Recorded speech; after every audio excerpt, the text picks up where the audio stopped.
Hello and welcome, everyone.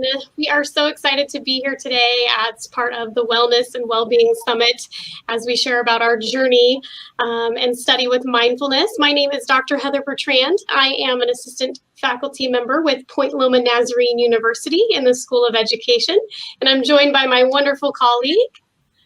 Hi, everyone. I'm Dr. Jennifer Critch, and I am the Director of Special Ed here at Point Loma, and I am also an Associate Professor. It is so good to be with you in this space and just sharing with you what we've learned about mindfulness in a Mind Minute. So we would just like to start this off by just taking a minute and asking you to check in with yourself. So we're going to ask that you participate in this controlled breathing for 1 minute. Breathe in when you see the circles enlarge, and breathe out when you see the triangles and squares get smaller.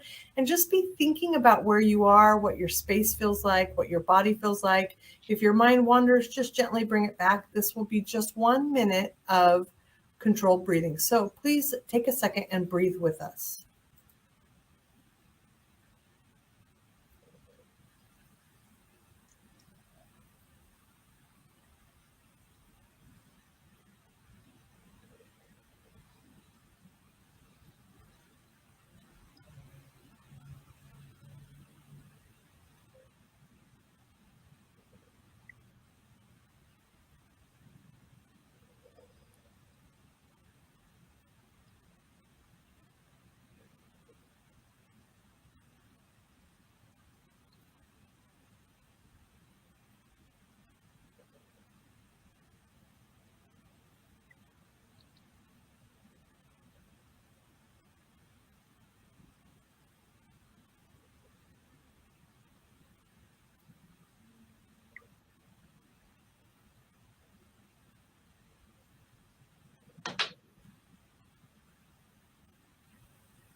Super. Thank you. That minute seemed like a really long time, didn't it? And it was only 1 minute.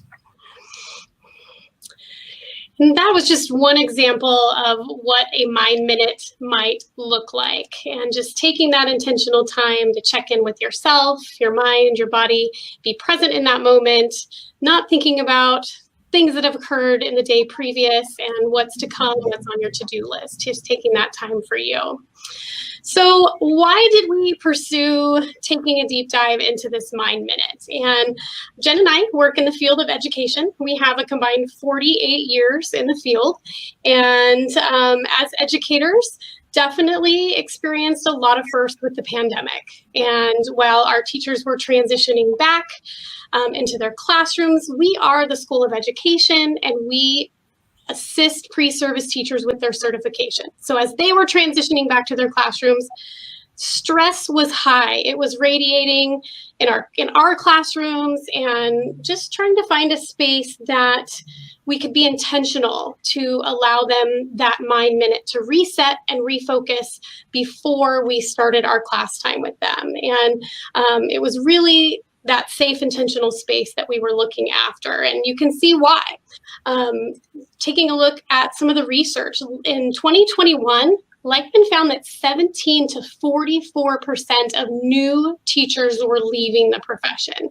So new teachers being anywhere in their first 10 years of teaching, they were not supported in the areas of their self-awareness and how to handle their self-awareness when they are overwhelmed and when they are stressed, and how to help support and regulate those components.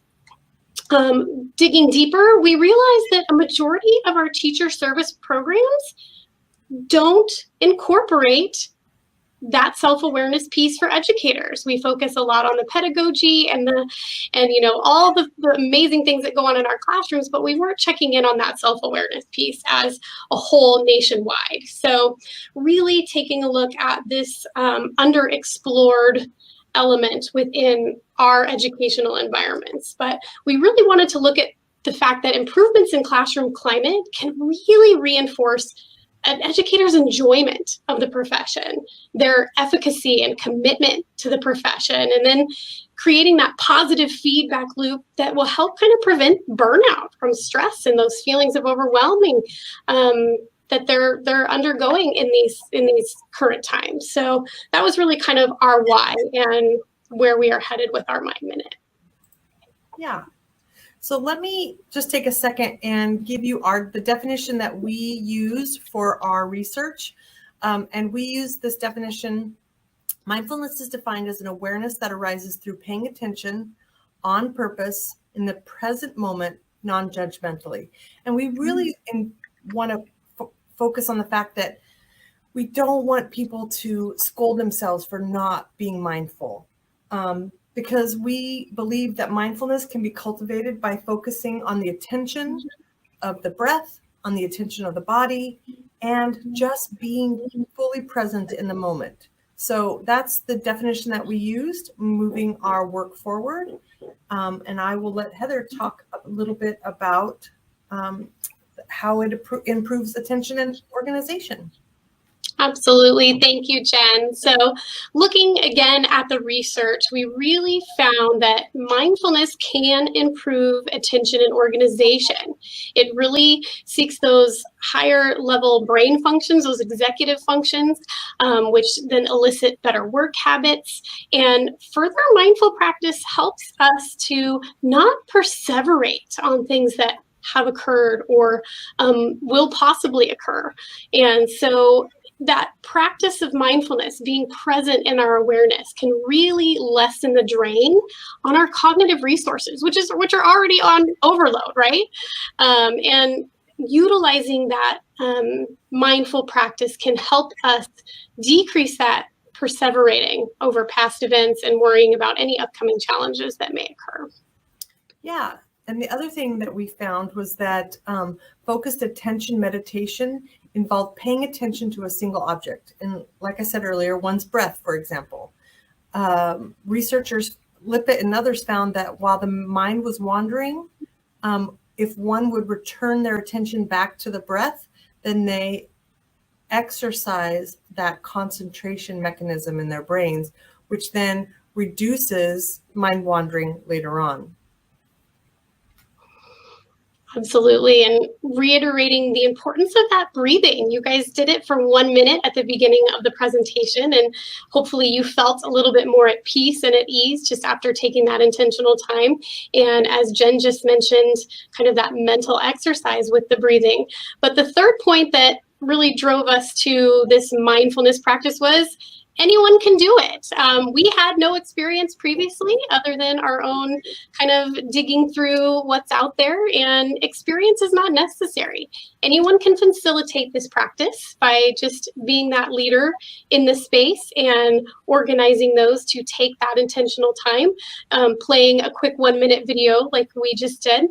But researchers that we've studied had also never practiced meditative or mindful practices before. So it was really interesting to see how this breathing and mindfulness was really cultivated from a lot of unknowns for the majority of the researchers. Yeah, that was one of the most exciting things. Is we don't have much experience in this area, but what we were reading, it was making such a big difference.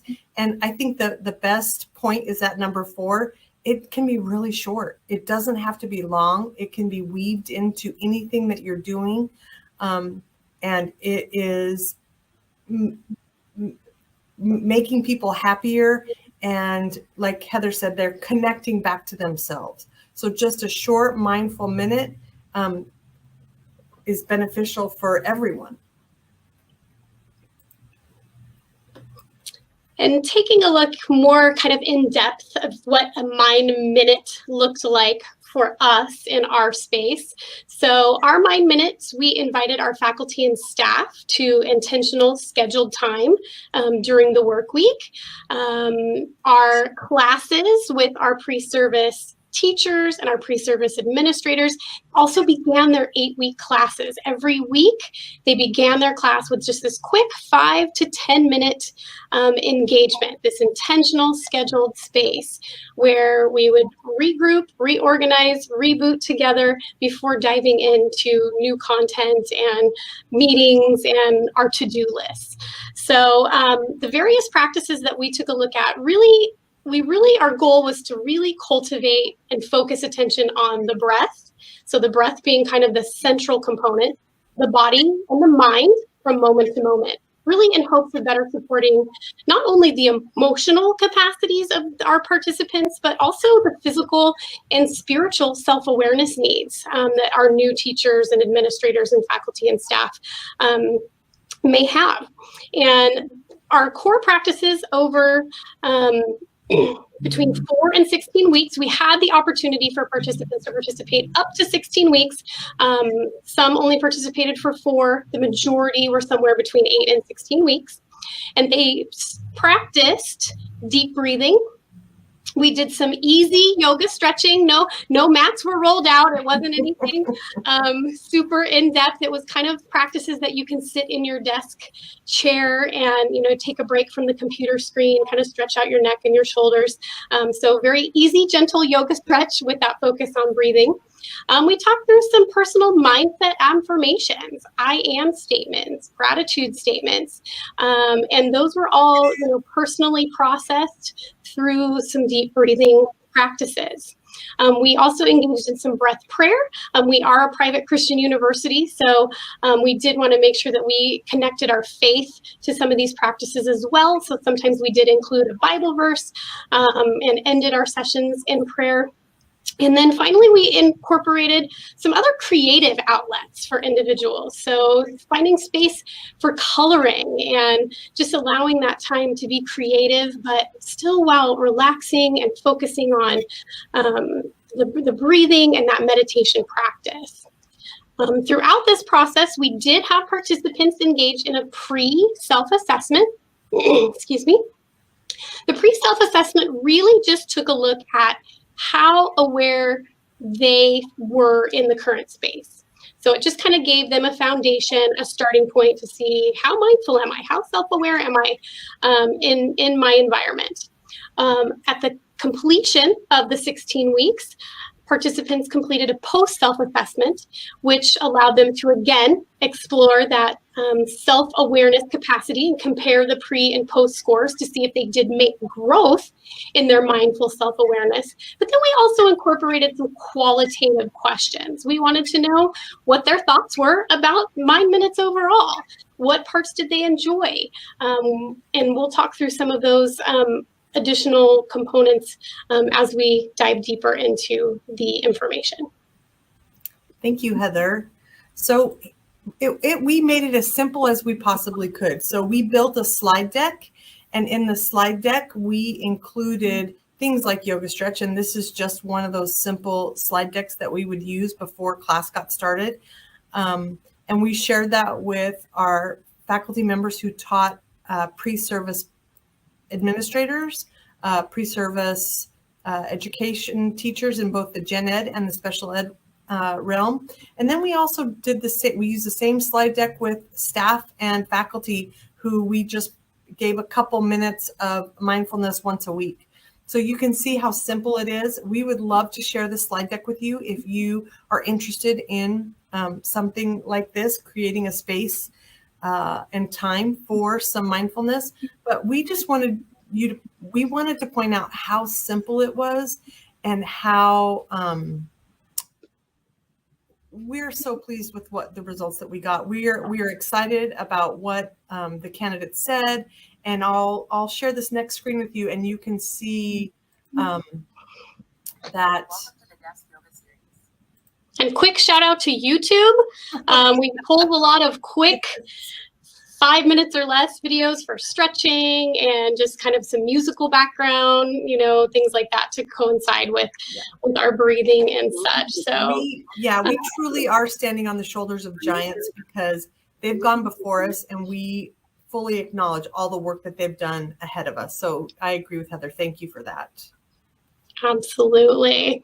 And one of the most exciting things for us to share was some of the actual quotes, the qualitative quotes that our participants shared at the end of their mindfulness journey with us. So you can see on the screen, we pulled out 5. We had many more, but these were the ones that really, I think, resonated with us the most. And for me, having a participant say, I felt encouraged and empowered. That empowered statement, I mean, is powerful. I mean, to feel like taking that 5 minutes was that meaningful to a participant. In my mind, if that was the only positive comment we got, then that was purposeful. You know, I mean, it was really a great space to have shared. Additionally, there's another comment where a student indicated, I felt like I might be wasting my time. And I think that really sums up kind of where a lot of us are. We hear about mindfulness. We've been bombarded with that term self-care so much. But I think many of us initially feel overwhelmed by trying to learn something new and figure something new out. And I think that, you know, when Jen was talking about the simplicity of this, it's a short amount of time. It can be a minute. It can be 5 minutes. You can continue to grow from there. Just having a quick, intentional starting point was so powerful. And that's what this student shared. They ended up looking forward to it, felt more at peace after the exercises, which just touched my heart. Yeah, and the one up in the corner is the one that resonated with me.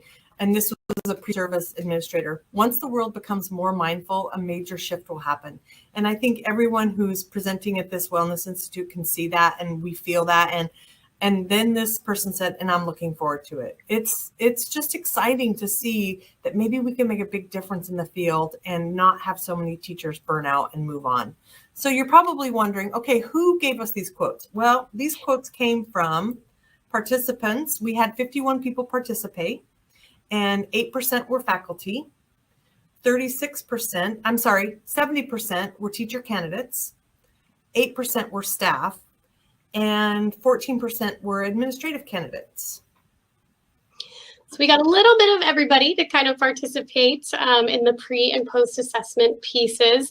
And one of the quantitative touch points that we were very curious about was, what did they feel was the most beneficial strategy? So it's important to note that the strategies that we used were by no means the only ones that are out there for mindfulness. Again, we tried to structure our mind minutes so that they were easy to access and easy to replicate, and really focused on that breathing component because of that cognitive load that we are all carrying. So you can see, just based on the strategies we incorporated, we had 33% that preferred the breath prayer, 39% just the deep breathing. So a lot of them just resonated with just taking that space and taking those deep breaths. 20% did enjoy that easy yoga stretch. And then 4 connected to that mindfulness, those I am affirmations, gratitude, things of that nature.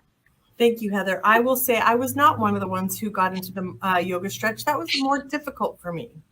And I loved yoga. Yoga was my jam. Some of the questions that we asked from this research was, did you intentionally engage in practice outside of the class sessions? And you can see that 55% said, yeah, they did. 8% said no. And then 37% said sometimes. So that spoke volumes to us, because that means a big number of people are taking even just a tiny bit of this and moving their wellness forward. They're thinking through it. They're thinking about it. They're starting that intentionality. Absolutely, Jen.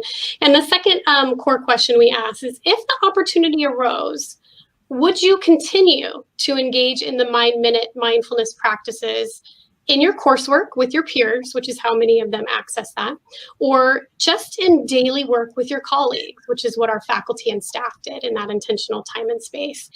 And we were overwhelmed to find that over 90% of the participants reported, 86% of the participants wanted to engage in more thorough, scheduled, intentional time. So either in their coursework or in the space of their organization. And It was a big number to see. We did have one no. That participant actually really shared that she has been engaging in meditation for years, and that is her how she resets and reorganizes. So she's fine in her space. She's already got that scheduled. And then 6% were kind of on the fence with maybe.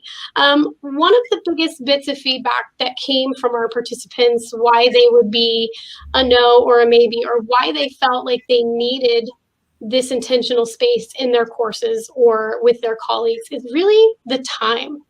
When we think about it, we know we need to do something, but it's always the first thing to get pushed off our plate, that reset, that regroup, and that was very familiar with our participants as well. They weren't sure where to find the time and space to engage in these practices. They know that they were beneficial, and they found them beneficial in the intentionality when we were facilitating that for them, but trying to find time and space in their independent lives was a little bit more difficult. But some quick themes that we did talk about, relaxing came about, having a more positive focus, feeling more calm, lowered anxiety, increased connection, a more clear mind clarity, less tension in the body. So these were themes that kind of recurred through some of the participant responses. So it all really takes us back to, and Jen, I'll let you share, that requirement of time and space. Yeah. So that brings us to, why are we here? Why did we want to share this at the Wellness? Because we feel like, yes, we are an educational college, but what we are looking for is leaders who want to provide a small segment of time and space for mindfulness. And if we could do it in this tiny little corner of the world, we want to share it with everyone. So what does this mean for you? If you think you could take the research that we've done and our little slide deck, and you would be able to provide a time and a space for the people that you're leading, we would love to hear from you. You can see we've uploaded a QR code, and it's just going to ask you a very simple question. How are you going to use it? That's all we want to know. How would you provide a small segment of time and space for mindfulness? And then it will link you to the slide deck, and you are welcome to use our slide deck. Again, we are standing on the shoulders of giants. We understand that we did not come to this with a brand new thought, that we are just sharing it to try to keep people in the workforce and get people into a healthier space. And just a quick note to make sure, you do have to have Google in order to access the slide deck. So in a few slides, Jen will share our email contact. So if for any reason you can't access the copy of the 8-week Mind Minute slide deck in all its simplicity, do send us an email, and we are happy to send that out. Again, we want you to be able to work smarter and not harder as you work to try to get this off the ground for yourself or your family or your organization, wherever you are going to find space for this practice. And we are just sharing with you some of the researchers that we've used for our research. And we are happy to share all of this with you as well if you reach out to us. That is me, J. Critch at pointloma.edu. And Heather Bertrand, H. Bertrand, no D in there, at pointloma.edu. We just appreciate your time and this space to come and kind of share something that we've become very passionate about, not only for ourselves, but also for the people that we come in contact with, because just being able to see the benefits of such a short period of time of intentionality has just been beyond powerful. And I know I can speak for both of us when I say we feel empowered by this information and sharing it with as many people as we can. Yeah, we sure do. And we look forward to hearing how this impacts the profession in the years to come. Thank you so much for spending 25 minutes with us today. We really appreciate it. Thank you, guys. Bye-bye.